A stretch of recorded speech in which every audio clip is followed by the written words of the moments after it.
안녕하십니까. MCTV의 MCT입니다. 2026학년도 3월 전공연합학력평가 고3 세계지리 해설 강의를 시작해 보도록 하겠습니다.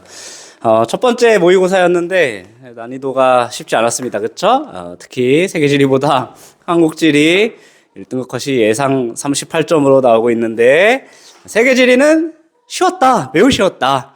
하지만 여러분들이 3학년 때 처음 배웠다면은 개념을 습득하는데 좀 시간이 부족했고 또 많은 학교에서 진도를 당연히 1단원 조금 넘게 이렇게 나갔을 거기 때문에 조금 어려움이 있지 않았을까 이렇게 예상이 됩니다.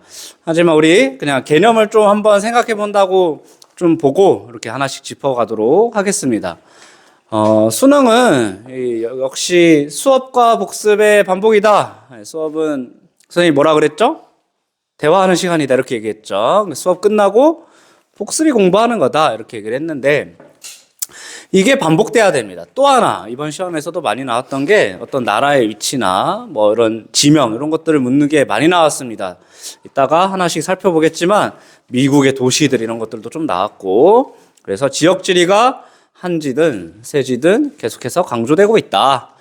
그 다음에 EBS 연계 우리 수업 시간에도 EBS로 하고 있는데 이 EBS 연계 이어서 6월 9월 평가원 때가 중요하다. 왜냐하면 우리 아직 앞서 얘기했지만 진도가 다 끝난 게 아니기 때문에 그때까지 잘 하나씩 채워나가면 된다. 그래서 이번 시험은 선생님 생각하기에는 한 반타작 30점 이 정도만 해도 나쁘지 않았다 이렇게 생각을 합니다.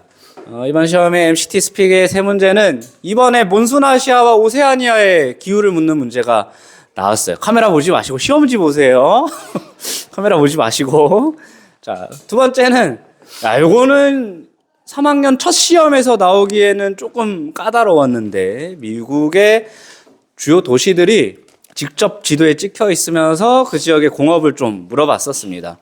세 번째 환경협약 중요한 건데 기존에는 좀 쉽게 나왔는데 이것도 조금 새로운 유형으로 볼 수 있습니다. 유럽의 도시들에서 어떤 협약들이 체결됐는지 20번 문제에서 나왔는데 하나씩 살펴보도록 하겠습니다. 우리 지금 수업 시간에 촬영하고 있기 때문에 여기 학생들이 앉아 있어요. 우리 그냥 평소처럼 수업하면 됩니다. 1번 한번 보자. 1번에 지도 2개 나와 있네. 이렇게 전형적인 유형입니다. 이게 글로 나와 있는 게 아니라 지도를 주고 있는 게 전형적인 유형. 첫 번째 지도는 뭐죠? 포르톨라노 해도. 이게 포르톨라노 해도예요? 고뇨.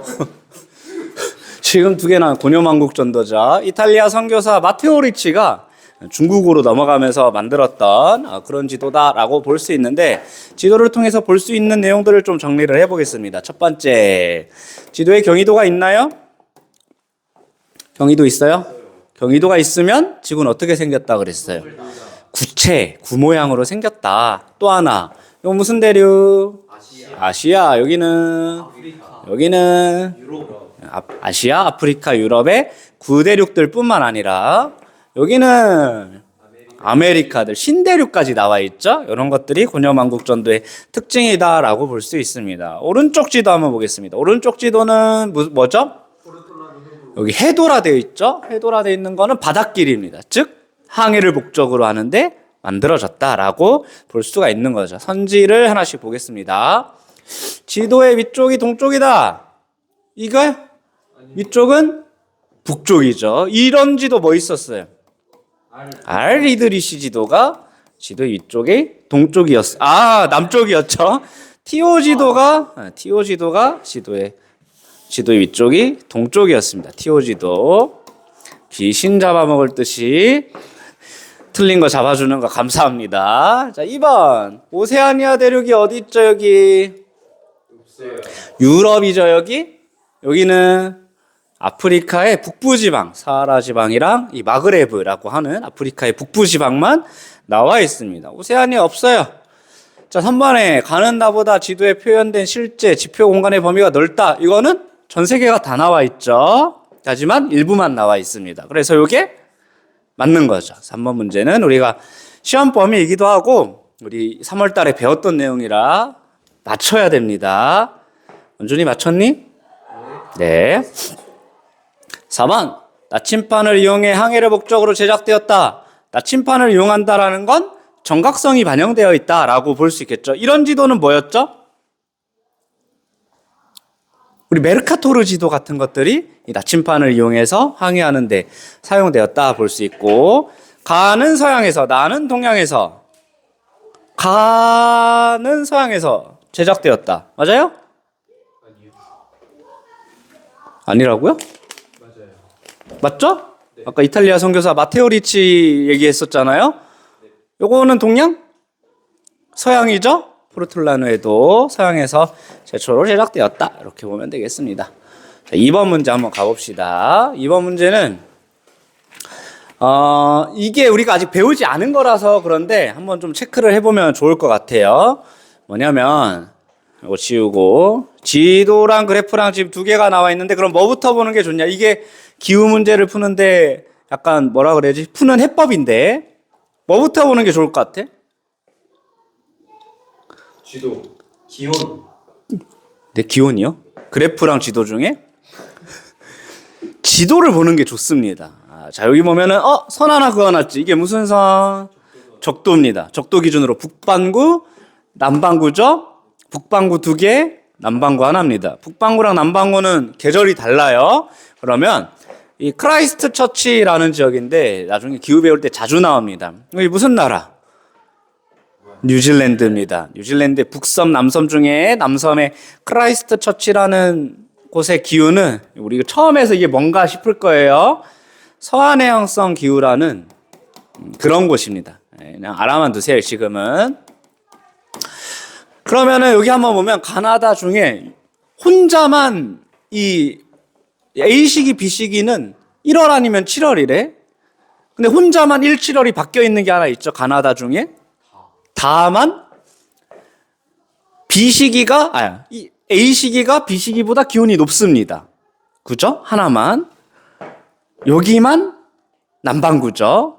그러니까 여기가 타구나라는 걸 알 수 있습니다.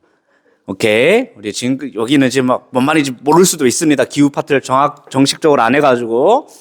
자, 블라디보스토크 여기 있고 난징이 있습니다. 이 블라디보스토크는 난징보다는 위도가 높죠? 상대적으로 추울 거다라고 생각을 하면 되는데, 가나 중에 어디가 더 춥나요?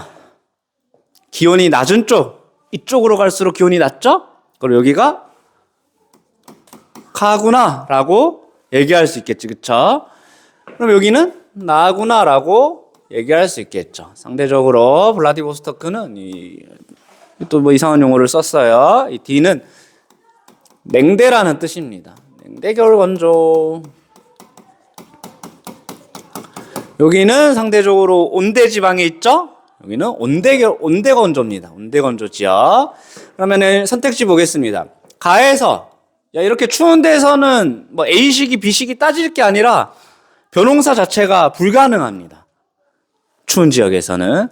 그럼 우리 A시기, B시기도 한번 따져볼까? 1월 아니면 7월이래. 북반구 사람이니까 우리는. 북반구 사람이니까 북반구 기준으로 한번 봅시다. 언제가 여름이에요? 7월이 여름이죠? 기온이 높은 B가 7월입니다. 맞아요? A가 1월이겠죠? 오케이? 근데 여기 아직은 안 배웠지만 1차 지필 전까지는 배울 거기 때문에 시험 범위에는 들어간다라고 볼 수 있습니다. 다는 수목농업. 수목농업은 주로 지중해성 기후 지역에서 나타나는데, 요거는 서한해양성 기후라고 했죠? 고래에서 틀린 거예요. 3번, 가는 나보다 북해기선이 뭐죠? 가는 나보다 북해기선. 지구는 몇 도 기울어져 있습니까?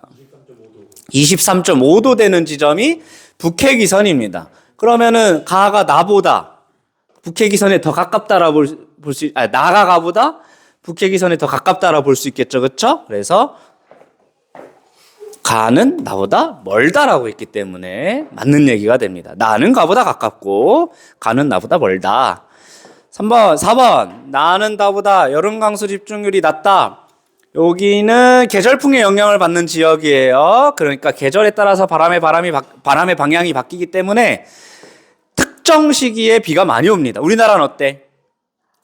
특정 시기에 많이 오죠? 똑같습니다. 이런 식으로. 그래서 낮다가 아니라 높다라 보면 되고, 다는 가보다 비시기에, 다의 비시기는 여름이에요? 겨울이에요?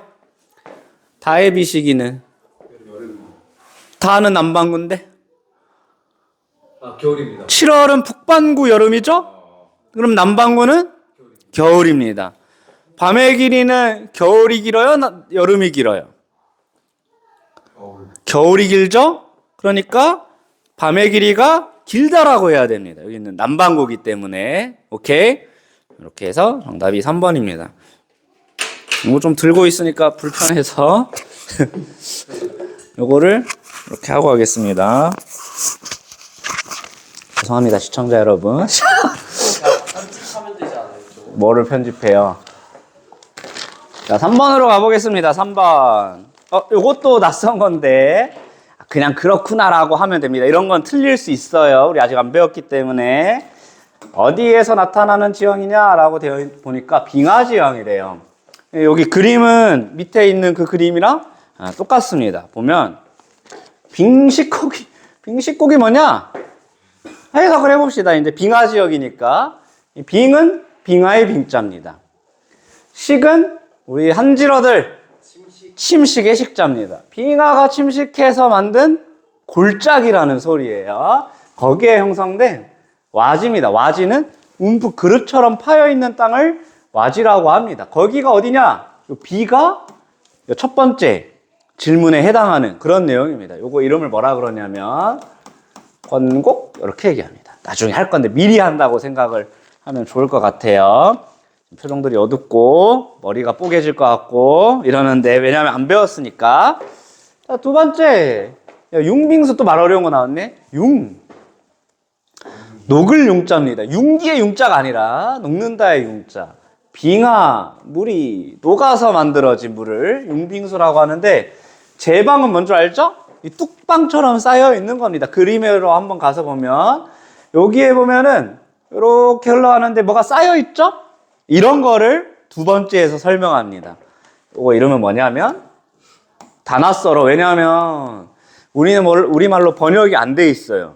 이유가 우리나라에선 볼 수가 없기 때문에 번역할 필요가 없었습니다. 그냥 그대로 외국말을 갖다 쓴 거예요. 에스커라는 하는 그런 지역. 네? 쌤, 그럼 권곡은 왜 번역되었나요? 권곡은 우리나라에 나타납니다. 우리나라의 고도가 높은 지역에서 고도가 높으면 기온이 떨어지잖아. 그러면은 일부 예전에 빙하였던 지역이 있었기 때문에 권곡은 우리나라에 나타납니다. 세 번째, 자갈, 모래, 점토 등등이 퇴적되어서 나타났다. 쭉 가보면 빙하가 여기서부터 이렇게 내려옵니다. 내려오면 빙하가 땅에 있는 자갈, 모래, 점토 이런 거를 싹 밀고 가요. 그런 다음에 다시 날씨가 따뜻해지면 녹아서 위로 올라가겠죠? 쌓여있던 퇴적물은 올라가요? 안 올라가요? 그대로 남아있습니다. 빙하만 끌고 올라가지. 그거를 이렇게 쌓아놓은 거를 얘기를 하는 겁니다. 이름이 뭐냐면 모래인 이렇게 얘기합니다. 모래인. 같은 말로 빙퇴석 이렇게 얘기하고 빙하가 퇴적된 돌이라는 뜻입니다. 빙퇴석. 그러면은 요거는 한번 찾아볼까? 높은 숟가락 엎어놓은 모양, 언덕. 이거겠죠? 그죠? C가 이름이 드럼린 이렇게 얘기합니다. 그러면 다 한번 해보면 글자를 모두 활용한 지형의 용어라고 되어 있으니까 이게 뭐죠? 남은 글자. 권곡 체크해야 되고 권곡, 권곡 그 다음에 드럼린 체크해야 되죠? 드럼린 에스커도 체크해야 되네. 에스커 그 다음에 모레인 해야 되죠? 모레인 남은 게 뭐야? 른호가 아니라 호른입니다. 호른은 이렇게 씁니다. 무슨 뜻? 기적. 약간 유니콘에 달려있는 그 뿔입니다. 뿔. 여기 뿔처럼 생긴 거 있죠? 마테올은 들어봤어? 뭐 들어봤어요? 마테올은 여기 뾰족한 요 봉우리를 호른이라고 얘기합니다. 그래서 여기는 1번이 정답이 됩니다. 어렵죠? 수업 시간에 또 할 거니까 이런 거는 이게 이제 제일 좀 난감했던 그런 문제라고도 볼 수 있는데 우리 미국도 하나도 모르는데 도시들이 나와버렸습니다. 요거는 유럽과 북부 아메리카 단원에서 나오는 건데 이렇게 도시 하나하나가 나오는 건 또 간만에 이렇게 나오는 것 같아요. 3월 달에 나오기가 쉽지가 않은데 왜 나왔냐 봤더니 올해 여기서 월드컵이 열려서 월드컵 개최 도시가 나왔습니다. 원래 세계지리가 좀 이 이슈를 좀 탑니다. 그래서 올림픽 열리면 올림픽 나오고 월드컵 열리면 월드컵 나오고 이런 경향들이 좀 있는데 기억부터 한번 봅시다. 기억 밴쿠버 미국이 아니죠? 캐나다입니다. 밴쿠버 얘기 대신에 니은부터 한번 봅시다. 여기는 LA입니다. LA. 그래서 여기 샌프란시스코, LA 이 일대를 캘리포니아라고 얘기하는데 실리콘밸리 들어봤어요? 실리콘밸리 전 세계에서 처음으로 첨단 산업이 발달한 그런 곳입니다. 실리콘밸리는 정확하게는 샌프란시스코 인근에 붙어 있습니다. 그래서 옳은 설명은 아니었고 리얼 휴스턴이라는 곳인데 혹시 여기 쏙 들어간 데를 뭐라고 한다 그랬죠? 쏙 들어간 곳. 요 나라는? 멕시코. 그래서 여기를 멕시코만 우리가 수업 때 했었다, 그지? 멕시코만일 때 휴스턴인데 이 멕시코만에는 석유가 많이 나옵니다. 석유가 많이 나오고 석유, 정유. 석유랑 정유의 차이는 뭐야? 한지러들. 석유는 뽑는 그대로. 맞아요. 정유는 석유를 정제하고. 정제해야 우리가 석유 산업의 어떤 물질로 쓸 수 있다 그랬죠? 또 휴스턴이 그 나사의 뭐라 그래야 돼? 하여튼 나사가 위치해 있습니다. 우주항공 산업이 발달해 있는 그런 곳이고 미음 볼까요? 보스턴. 우리 아까 앞서 수업 들었던 사람들이 없네요, 여기. 앞서 수업에서 했었는데 미국의 대도시들이 북동부 지역에 쪼르륵 다 있습니다. 여기 잠깐만 지워보면 여기 조금 튀어나와 있는데 보여? 여기 위에가 보스턴, 아래가 뉴욕 이렇게 찾으면 됩니다. 보스턴, 뉴욕, 필라델피아 이 영국 사람들이 미국에 딱 가가지고 여기를 개척해서 발달시킨 도시들입니다. 그래서 뉴 잉글랜드 지역이라고도 하고 인구 1000만 명이 넘는 그런 도시를 우리는 뭐라 그러냐면 메가시티? 그러니까 거대 도시들을 전부 메가시티라고 얘기를 하는데 이 거대 도시들이 연달아 쫘라락 다 나타나죠? 이걸 뭐라 그러냐면 메갈로폴리스 이렇게 얘기합니다. 메갈로폴리스. 자, 우리 기억이랑 디귿을 안 했는데 디귿은 멕시코 시티입니다. 멕시코의 수도 멕시코시티. 기억은 디귿보다 해발고도가 높아. 이거 생각 한번 해봐. 기억은 바다에 붙어 있잖아. 해발고도가 높겠니? 맞아요. 낮죠? 멕시코시티는 바다 쪽에 붙어 있지도 않고 여기는 고산기후 나타나는 지역이에요. 고산기후 자체가 해발고도가 높은 지역에서 나타나는 거기 때문에 반대로 돼야 정답입니다. 이거 어려웠나? 조금? 오케이? 5번으로 가봅시다. 5번도 안 배운 게 계속 나와가지고 조금 그렇게 느낄 수 있는데 5번도 마찬가지. 5번은 라면 문제가 나왔어요. 그렇죠? 라면 문제, 썰렁탕 문제. 이게 뭐야? 근데 기억 니은은 소, 돼지, 소, 양 중에 하나다 이렇게 써여 있죠? 여기 글씨 가려준 곳에 돼지, 소, 양 중에 하나다. 근데 이 정도는 알라나? 설렁탕은 뭐의 뼈를 추출한 거야? 다 아네. 근데 나는 이게 애들이 모를 수도 있을 거라 생각해서 이렇게. 근데 다 아네요. 한번 봅시다. 또 일본의 후쿠오카 지역에서 돈코츠 라면 종류가 많죠? 돈코츠 라면도 있고 또 뭐 있지? 미소 라면은 그냥 미소 된장 풀어서 만든 거죠? 또 뭐 있어요? 마제소바는 뭐죠? 소바. 그는 라면은 아니잖아. 그쵸? 돈코츠는 뭘 우려낸 거야? 돼지? 다 하네?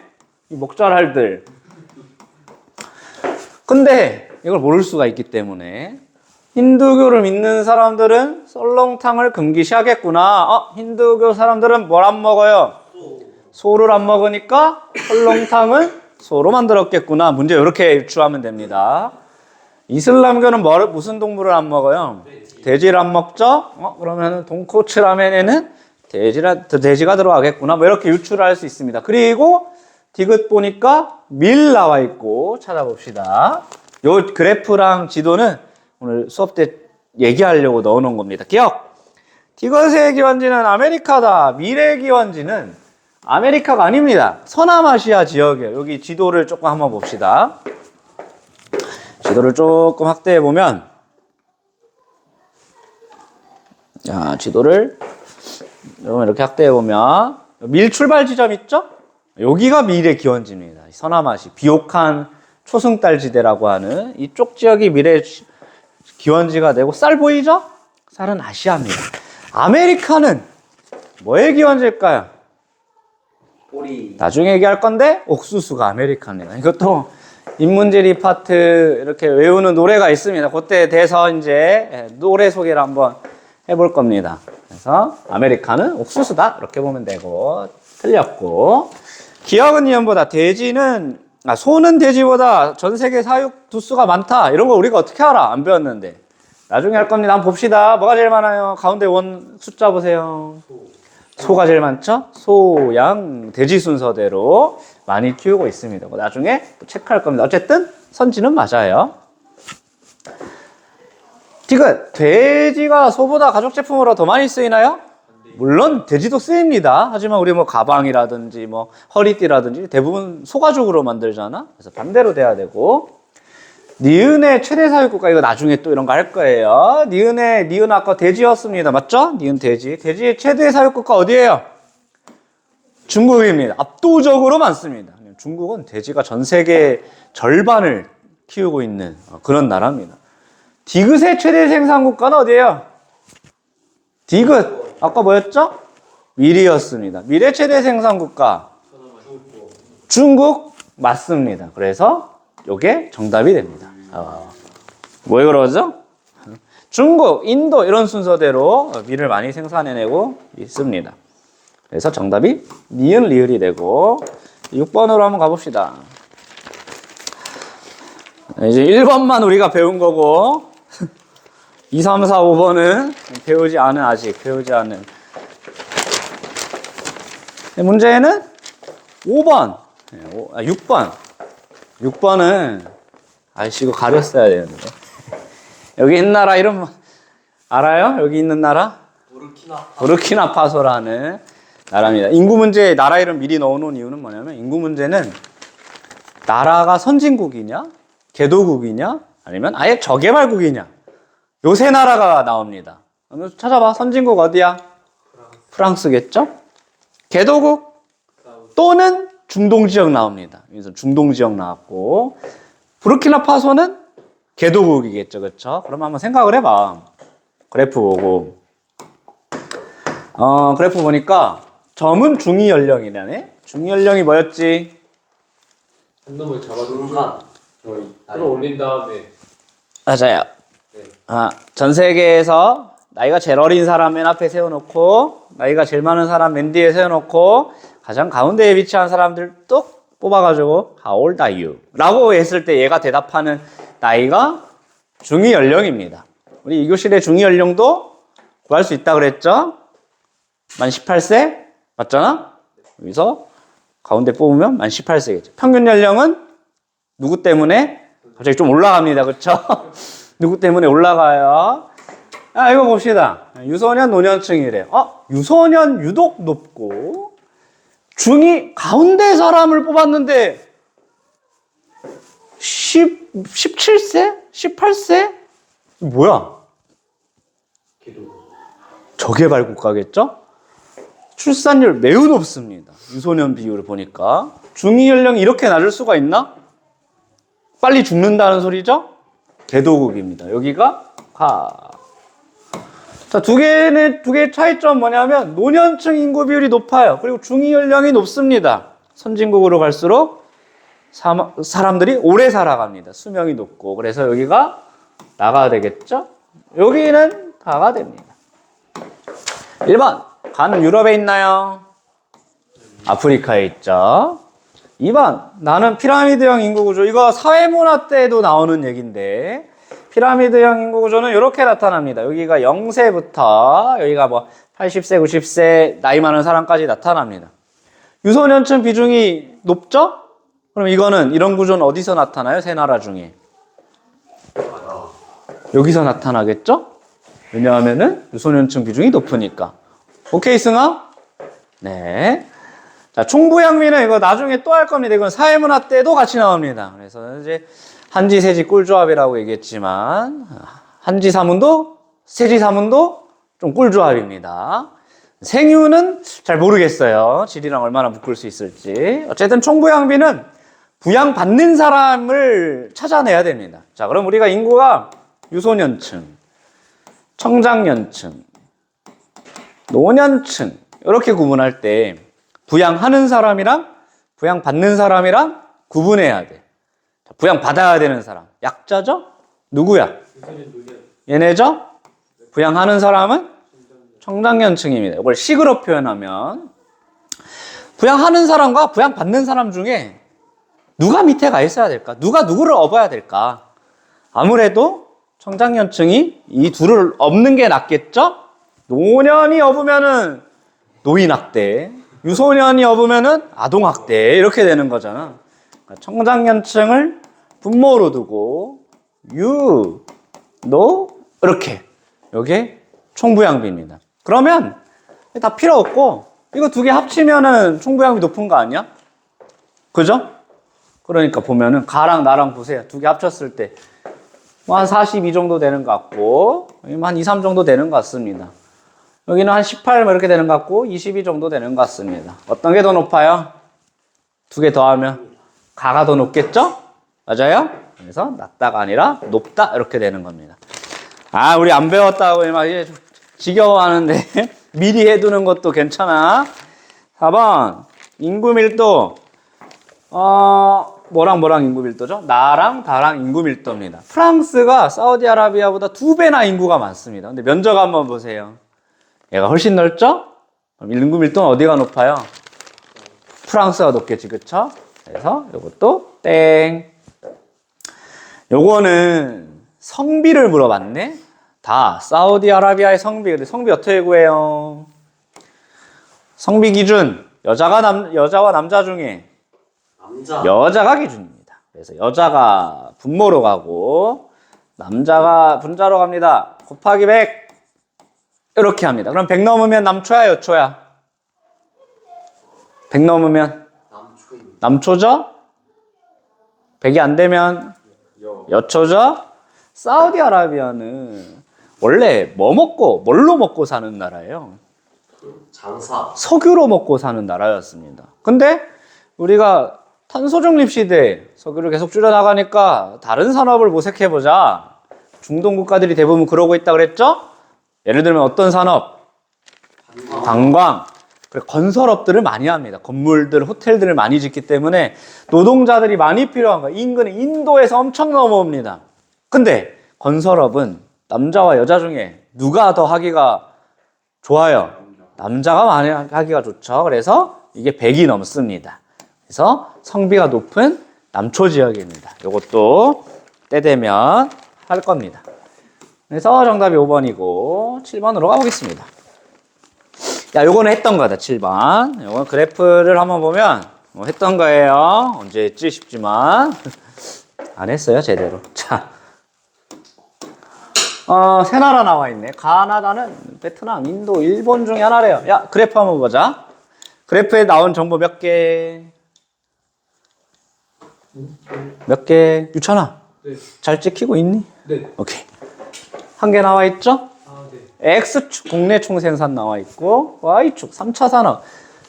국내 총생산은 인구가 많아도 늘어날 수 있습니다. 이게 총생산이기 때문에 1인당이 아니라 그냥 총생산이기 때문에 3차 산업은 선진국이 높을까요? 개도국이 높을까요? 선진국이 높습니다. 한번 봅시다. 이 세 나라 중에 유독 인구가 많아. 인도. 가랑 나는 비슷하죠? 그럼 얘는 먼저 찾을 수 있네. 인도. 맞아요? 응. 가랑 다를 찾아야 돼. 근데 인구가 비슷한 것 같아요. 그래프상으로. 그러면 3차 산업이 높은 건 선진국이라 그랬죠? 베트남이랑 일본 중에 어디가 선진국? 일본. 이렇게 되겠죠? 여기는 베트남. 오케이. 일반 선진. 동남아시아 국가연합이다. 맞아요? 네. 뭔데 가가? 베트남. 우리 배웠잖아요. 동남아시아 국가연합 표시한 그런 지도입니다. 10개 나라 있다 그랬죠? 그 중에 하나 베트남이 있었고, 니은 가는 나보다 쌀 수출량이 많다. 이런 거 아직 안 배웠는데 인도가 면적도 훨씬 크고요. 베트남보다 면적도 훨씬 크고 인구도 훨씬 많죠. 쌀 생산량도 훨씬 많습니다. 그래서 반대로 해야 맞는 얘기고요. 이것 나는 다보다 석탄 생산량이 많다. 나는 다보다 석탄 생산량이 많다. 이것도 자원할 때 얘기할 건데 일본 석탄 거의 생산되지 않아서 수입을 많이 하는 나라. 인도 석탄 많이 생산되고 대표적인 수출 국가입니다. 그래서 나는 나보다 많다. 맞는 얘기. 참고로 그 선진국보다 개발도상국에서 석탄 사용도 훨씬 많습니다. 리얼 다른 가보다 커피 생산 순위 수업 중에 한번 훌쩍 흘리고 넘어간 것 같은데 1등 브라질, 2등 베트남, 3등 에티오피아. 인도, 콜롬비아 이렇게 됩니다. 인도는 인도가 아니라 인도네시아입니다. 인도네시아. 근데 다가 아까 일본, 가가 베트남이라고 그랬죠? 여기 베트남 여기 있잖아요. 베트남 전 세계 커피 생산량 2등 국가입니다. 체크해두고. 그래서 기억 지긋. 최성아 왜 그래? 왜 그래? 8번 보겠습니다. 이것도 우리가 막 다룬 건 아닌데 에너지 파트에서. 그러니까 왜 어렵게 느껴졌는지 알겠지? 네. 배운 게 별로 없어 아직. 다 처음이야. 근데 오늘 왜 하냐면 우리가 이미 미리 배울 거를 땡겨서 한번 얘기해 보는 것도 나쁘지 않다. 효과가 있다. 가나다는 수력, 원자력, 태양광 중에 하나인데 이게 힌트 잡는 게 뭐냐면 면적이 큰 나라들이 좀 수력이 높고요. 이 수력을 하는 데 있어서 필요한 게 뭐야? 당연히 물 필요합니다. 그럼 강수량 어때야 돼? 근데 많아야 돼요? 그럼 물을 어떻게 할 건데? 물만 있으면 수력이 되나? 물 어떻게 해? 끌어 모아서 뭐 어떻게 해요? 뭐 돌려요? 그럼 전기가 더 들지 않나? 물로 전기 만드는 게 수력 에너지잖아.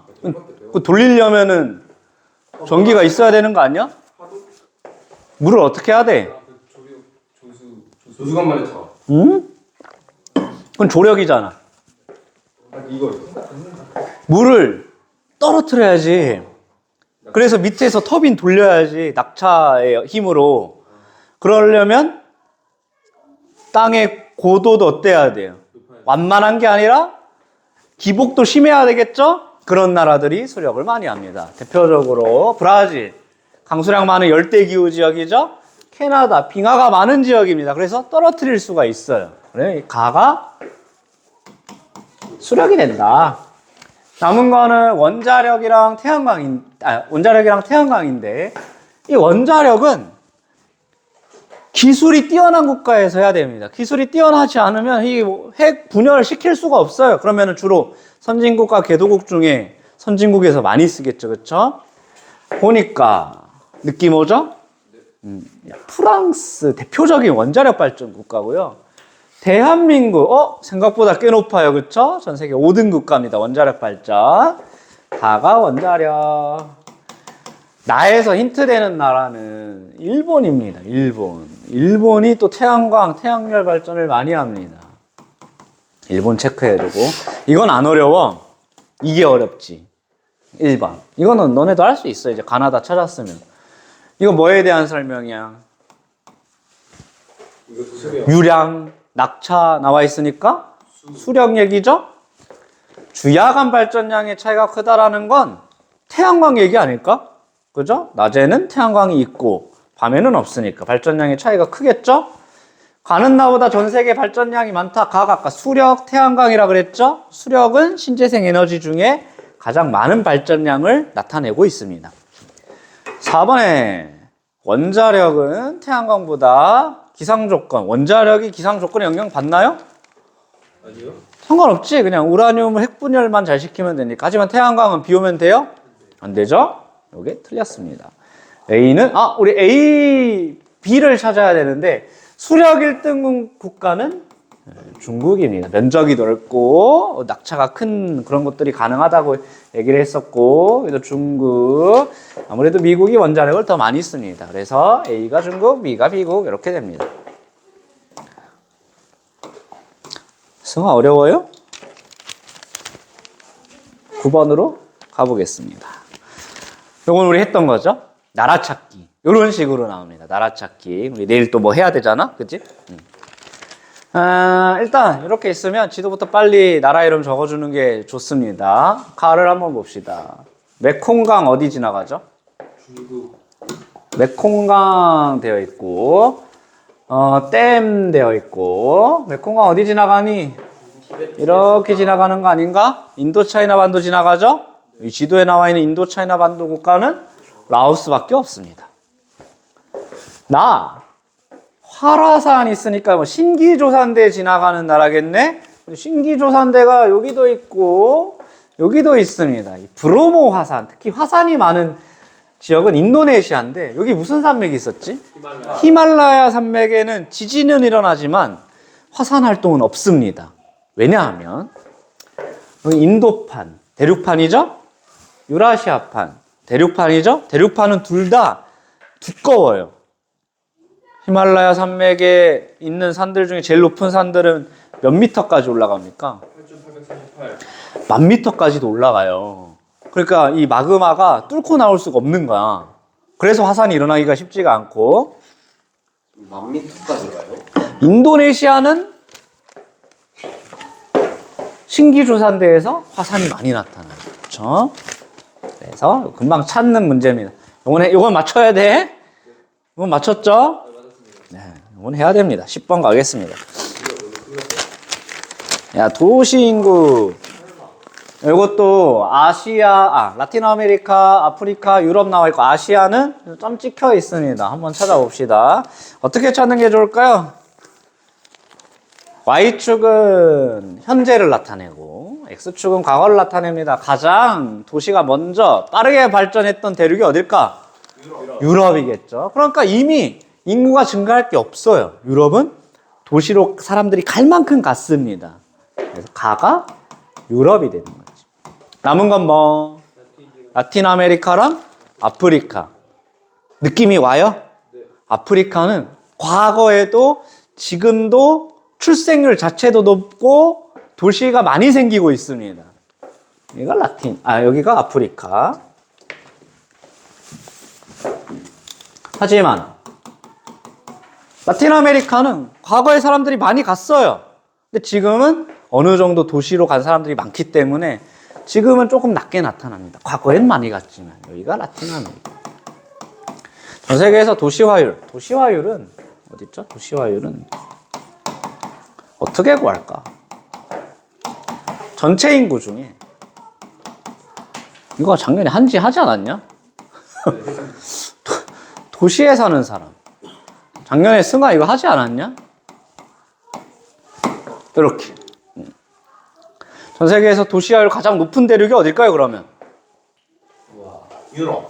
아메리카가 제일 높습니다. 아메리카가. 유럽은 높았는데 사람들이 도시에 살다 보면 또 도시의 삶을 또 떠나가지고 다시 촌락으로 가고 싶어하는 역도시화 현상들이 좀 나타나다 보니까 유럽은 낮아지고 있고 라틴 아메리카, 앵글로 아메리카가 거의 비슷하게 1, 2등을 기록하고 있습니다. 선택지 가볼까? 나에는 최상위 계층 세계 3대 도시, 최상위 계층의 도시는 3개 있어요. 어딜까? 전 세계에서 가장 큰 영향력을 발휘하는 도시. 뉴욕, 도쿄, 뉴욕, 도쿄, 런던. 뉴욕 어디 있어요? 아메리카, 앵글로 아메리카에 있죠? 런던은 도쿄에 있어요? 유럽에 있죠? 도쿄는 아시아. 이렇게 있으니까 라틴 아메리카에는 없습니다. 띵. 유럽이랑 라틴 아메리카 중에 산업화 더 빨리 된대. 둘만 그런 게 아니라 이게 전 세계에서 제일 빨리 됐죠? 18세기에 됐기 때문에 2번이 정답. 나는 나보다 총 인구가 많다. 제일 인구 많은데요. 해보자 나랑. 아시아. 그 다음에 아프리카입니다. 그리고 아메리카. 유럽이 많아요. 자, 아시아, 아프리카, 유럽. 그 다음에 아메리카 중에 라틴, 앵글로 나눠서 앵글로 라틴. 라틴이 더 많습니다. 라틴이 나라 수도 훨씬 많아요. 그 다음이 앵글로. 마지막 하나? 오세아니아. 우리나라보다도 인구가 적습니다. 이렇게. 나중에 이것도 노래에 다 들어가 있습니다. 알겠죠? 한 번에 정리하는 걸로 하고. 자, 가나다 중에 다 아프리카가 2020년 도시화율이 가장 높다 해보면 되는 거 아닌가? 2020년 도시화율이 가나다 중에 가장 높다. 맞아요? 틀렸어요. 아니에요. 이거는 도시 인구 증가율이잖아요. 도시화율은 아까 얘기한 대로 아메리카, 그 다음에 유럽, 아시아, 아프리카 요 순대로 나타납니다. 그래서 다가 가장 낮다 이렇게 보면 되고, 가는 아프리카 아니고 가는 유럽, 다는 아프리카 이렇게 돼야 되겠죠. 끊었다 하겠습니다.